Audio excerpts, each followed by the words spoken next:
which are the exam questions on circle theorems.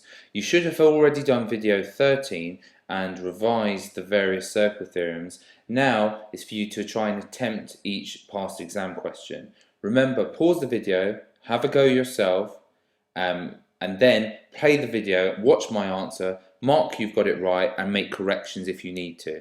Okay, here we go. Let's start with question 1. Pause the video, 10 seconds, I'll start talking.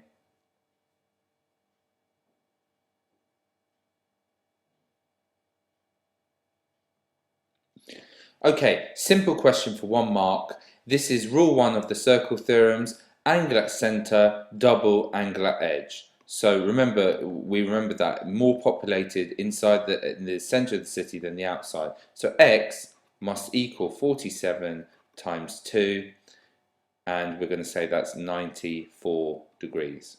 Okay, if they ask for a reason, they haven't here, angle at center twice angle at circumference. That would get you the mark. Next question, pause it, have a go, and I'll talk in 10 seconds.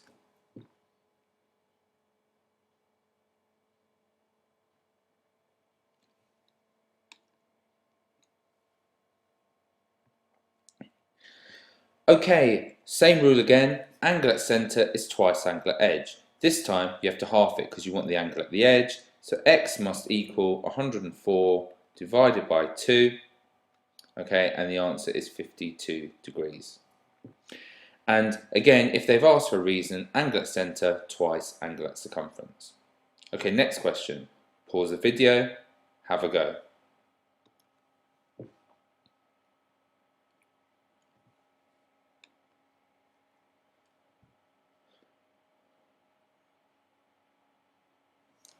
Okay, it tells us that PQ here is a diameter. Because it's a diameter, we've split the circle into a semicircle. We know the rule that angles in a semicircle contain a 90 degrees. So this angle here at R must be 90 degrees. So to get W, you simply add these up and take them away from 180. So W would equal 180, subtract 90, subtract 67, and you'd get 23 degrees. So 23 degrees. Remember again, this is just rule 1. If it's, the angle at the center here is 180, so the angle at the edge is 90. That's really rule 1, but a special case of it. They ask a reason here because angles in a semicircle contain a 90. Okay, next question, pause the video, have a go, mark your work.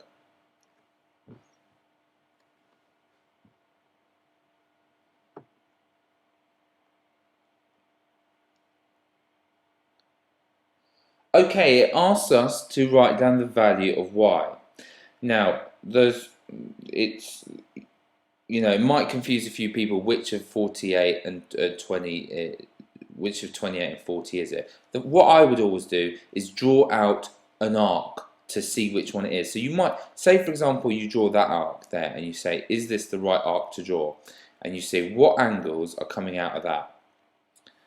Well, that angle and that angle, see, this one and this one are coming out of that arc.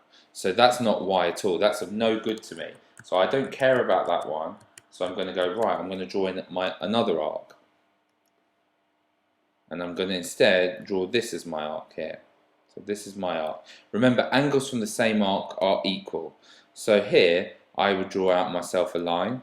So from that arc, there's an angle coming out from that arc, and here's another angle coming out from the same arc. Okay, so that's saying that this angle and this angle are the same, so y is equal to 28 degrees, and reason, angles coming from the same arc at circumference are equal. Okay, next question, pause the video, have a go, mark your work.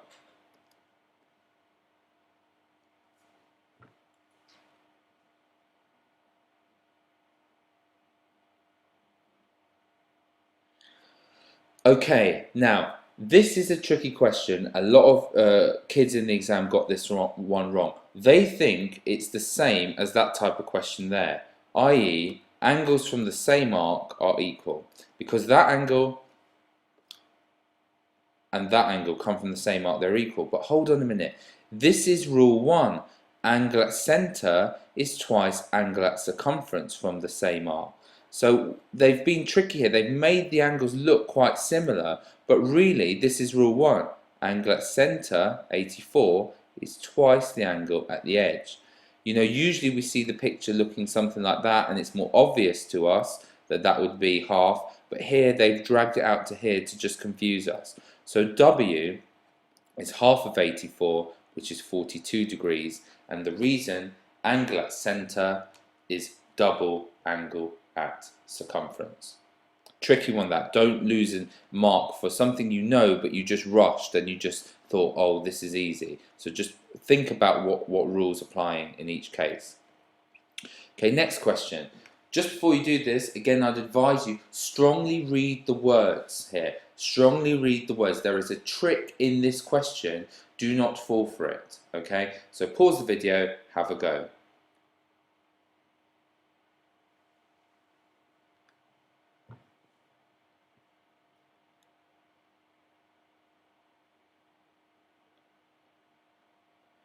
Okay, they've got a circle for us here, and they tell us that this angle here is 134.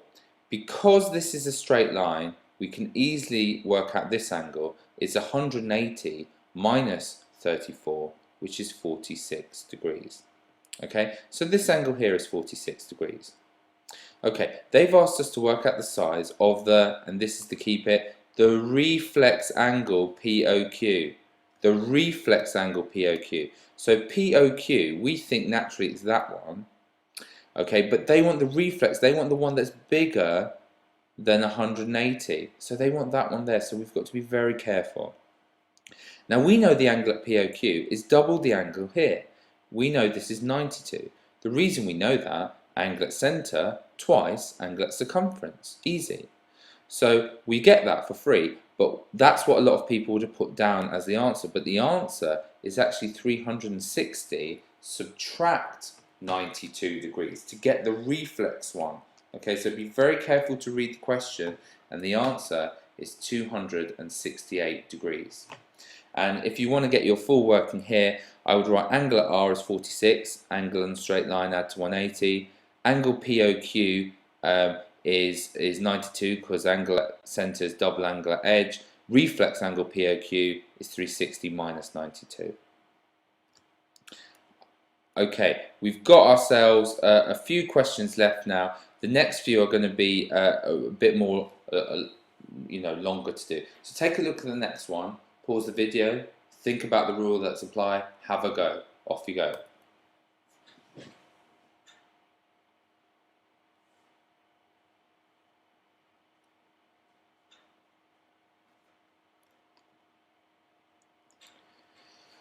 Okay, now, it tells us that PQRS is a cyclic quadrilateral.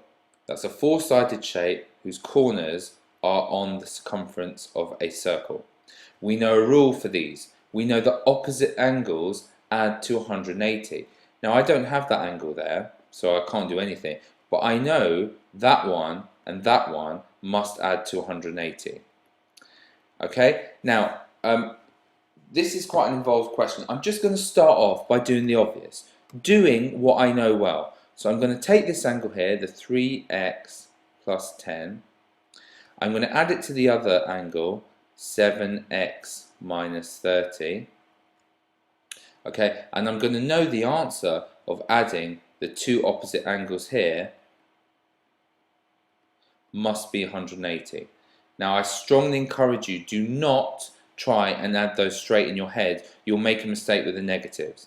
How many x's? 3x, add 7x is 10x. And then we've got plus 10 minus 30, which is minus 20. And that is still equal to 180. Okay, now let's solve for x. Add 20 to both sides. 10x must equal 200. And then divide by 10, x must equal 20.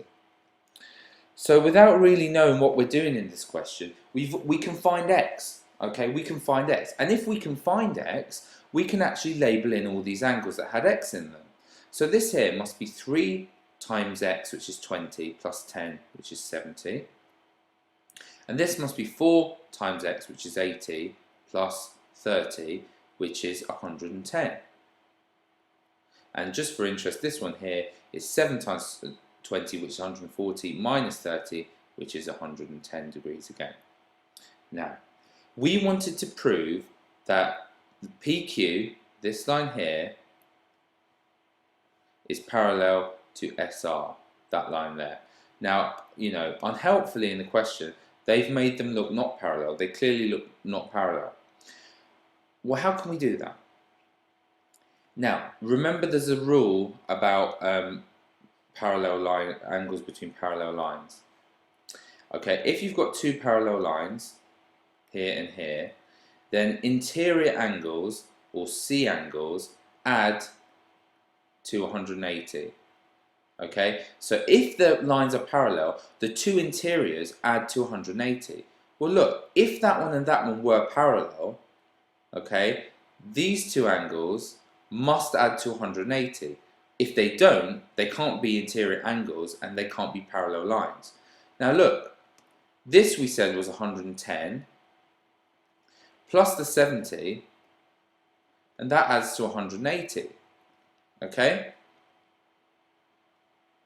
So therefore, angles P and S are interior angles, colloquially known as C angles. Okay, so they are interior or C angles, and therefore lines PQ and SR are parallel. So it's quite an involved question, but I've seen a lot of these ones coming up. So how I do it in future, I would firstly label the things that they want you to show a parallel. Label that, label that. In order to show they're parallel, interior angles must be at work. So either this angle and this angle must add to 180, or this one and this. Now we don't know this, so that's why I'm not interested in this side. We didn't know what this is, what these are. So if I could show that one and that one add to 180, then they are interior or C angles, therefore the lines are parallel. How do we find these angles? Because it's got x's, well we use the cyclic quadrilateral rule. Opposites add to 180, do a bit of algebra, get what x must be, substitute in what these two angles are, you find that they do add to 180, so they are interior angles or C angles, so the lines you're trying to show are parallel are indeed parallel. Now, I've got another question on the next page. It's not even involving circle theorems. I just wanted to throw in at this point because it's using exactly what we just used, apart from it's not a circle theorem. Okay, so you've got to find x in some way like we've just done, and then show that the angles are interior and so the lines are parallel. So have a go at this, see if you can apply the knowledge we've just done to this past paper question. It's not about circles, but it's just good practice for you. Here we go.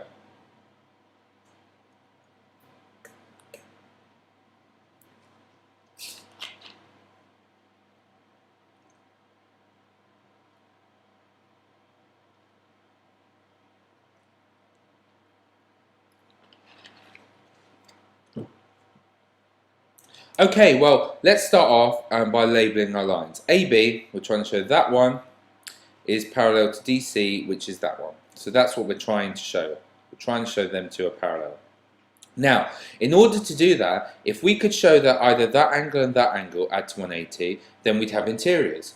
Or we could show that one and that one add to 180, and they'd be interior, or C angles, and hence the lines would be parallel. Now, there's no circle involved here. This is not a cyclic quadrilateral, we're not told that, it's just a quadrilateral. We don't know opposites add to 180, we don't know that at all. How could we find x?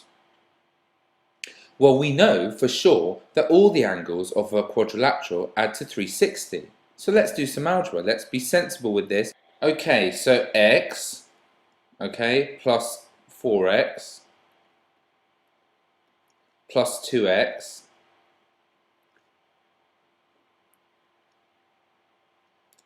okay, plus 3x must add to 360. Angles in a quadrilateral always add up to 360. Okay, how many x's do we have? Well, we have 10 x's, and they're 360. So 1x you must divide by 10 is 36.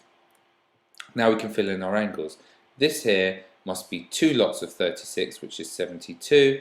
This here must be 3 lots of 36, which is 108. Okay, then I would simply say 72 plus 108 equals 180. Therefore, I would just call angle A and D are interior angles, and then I would say therefore AB parallel. Therefore AB is parallel to CD as required, or DC as required, and you're done. You could have done it with these angles here. That would have been 36. That would have been 4 times 36, which is 144. They also add to 180. You don't have to show it for both, just show it for that, and that's sufficient. Because they're interior, these lines must be parallel. Because if they weren't, if they didn't add to 180, there's no way those lines could be parallel. Okay, let's go back to circle theorems now. This next question involves circle theorems and simultaneous equations all in one. Okay, you may have seen this question in the simultaneous equations section. You should therefore know how to do it. Pause the video, have a go, then mark your work.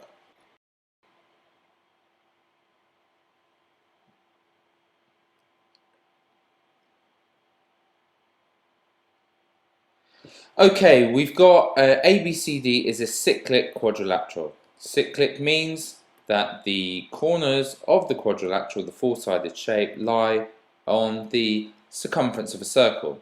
There's only one rule we know about cyclic quadrilaterals, and we know opposites add to 180. Okay, let's do this in a very sensible way. Don't start jumping in trying to simplify your algebra or anything like that.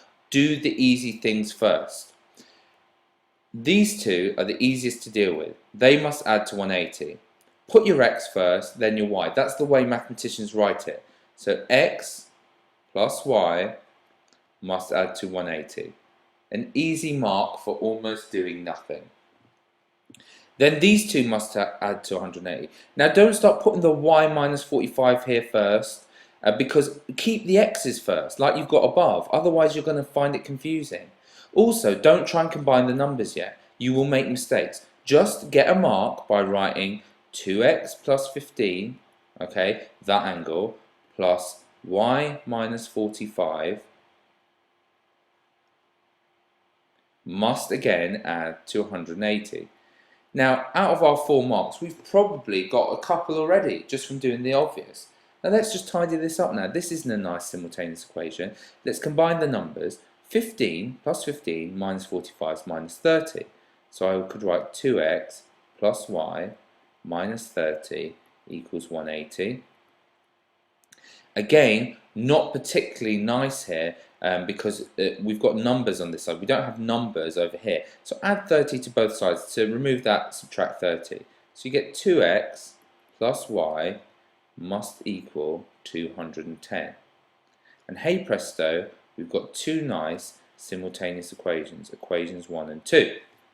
Now, if you're not sure how to solve those, you really should by now, because you should have watched my video on solving simultaneous equations.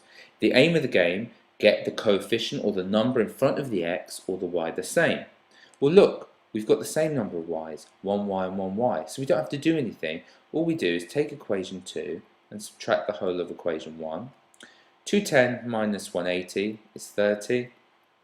Y take away y is 0. That's why we want them the same. We want to eliminate one of the variables. And 2x take away x is 1x.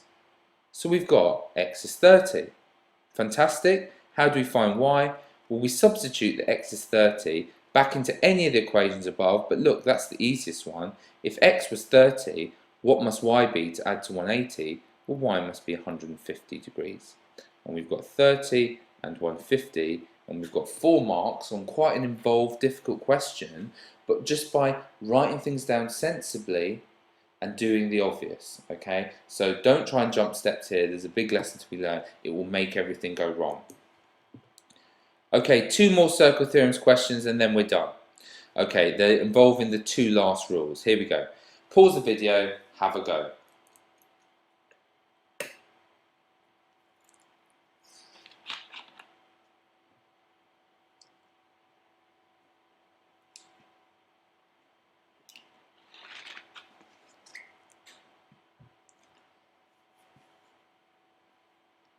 Okay, a 5-mark question here. It talks about a cyclic quadrilateral. Here's our cyclic quadrilateral. The edges of the four-sided shape lie on the circumference of a circle. There's a rule we know there, and maybe if you're brainstorming, opposites add to 180. Okay, so we may use that a little bit later.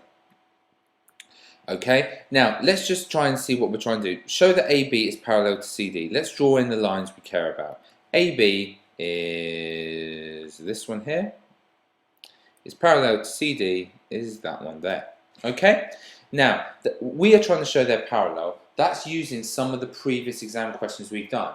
If we could show that this angle and this angle added to 180, they'd be interior or C angles, then the lines would be parallel.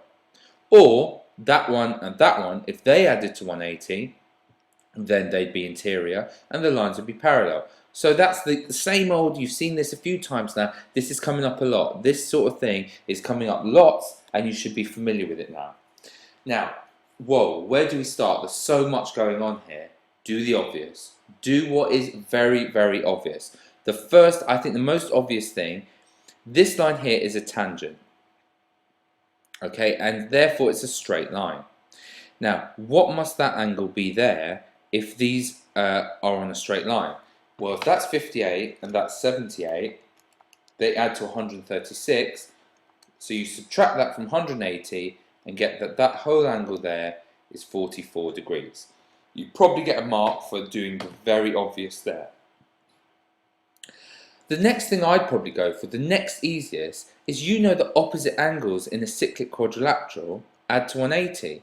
So this angle here must be equal to 180 subtract the 78, which is opposite it.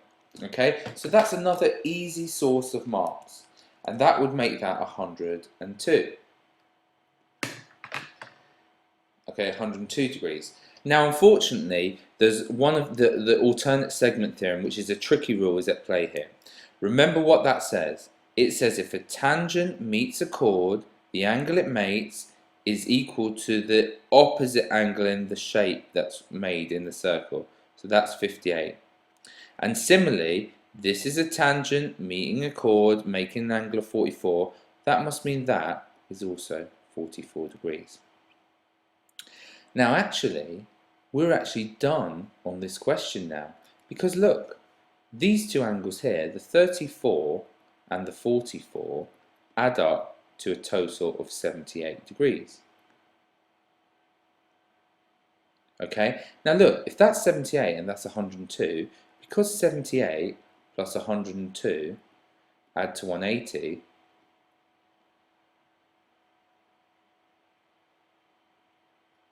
degrees, then you know the angles in B and C are interior or C angles. Therefore, okay, this tells us that lines AB is parallel, okay, to line CD, and you're done.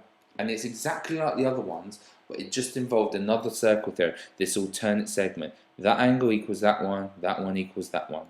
Okay, so there was quite a lot on play here. There was angles on a straight line going on. Okay, there was alternate segment theorem. There was opposite angles in a cyclic going on, and there was this interior or C angle stuff. So a lot going on, but 5 marks are gettable. 5 marks. That's an A-style question, but I think it's gettable if you know your circle theorems. Okay, last question. This involves one of the last circle theorems. Pause the video, have a go, mark your work.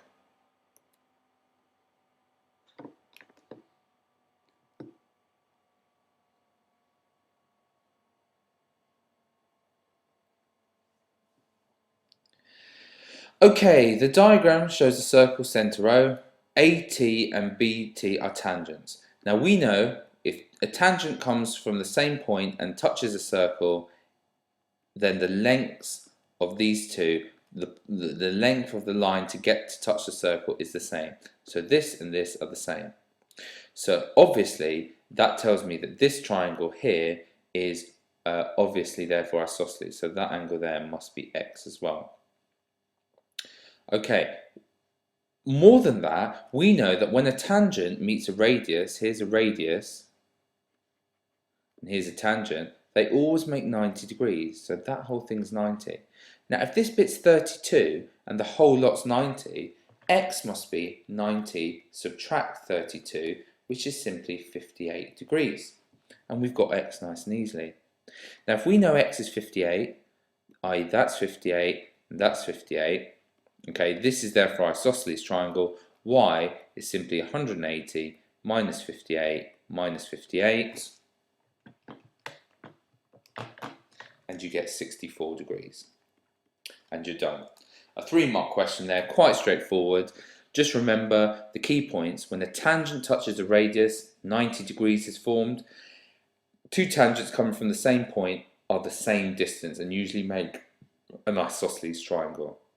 Okay, thank you for watching this video on circle theorems. I hope you found it useful in your revision. These are gettable questions in the exam, and you can really push your grade up if you get these type of what are known as tricky questions. Thanks for watching. Tune in for the next video to revise for Unit 3.